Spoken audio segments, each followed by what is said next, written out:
जळगाव जिल्ह्यातील प्रत्येक तालुक्याला शासनाच्या मोठ्या प्रमाणावर रेशन येते। साखर गोडाऊनमध्ये आहे, पण ती गेल्या 8 महिन्यापासून कुणालाही मिळत नाही।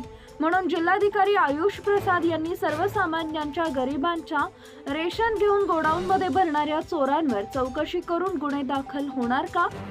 गेल्या वर्षी सौदा, फैजपूर, मुक्ताईनगर मधील अनेक ट्रेनिंग कंपनीवाले धान्य गोडाऊनमध्ये गरिबांचा तांदूळ, गहू मिळणारा रेशन कमी किंमतमध्ये घेऊन तो आपल्या गोदाममध्ये मोठ्या प्रमाणात साठवत आहेत। आणि हा धंदा जळगाव जिल्ह्यातील अमळनेर, अरंडोल, पाचोरा, चाळीसगाव, जामनेर, बोदवड यावल विभागामध्ये अनेक दलालांनी मार्केटच्या ॲडमध्ये आपली दुकानं उघडून गरिबांचा रेशन घेऊन तो आपल्या गोडाऊनमध्ये मोठ्या प्रमाणात ट्रकचे ट्रक भरून ठेवलेला आहे।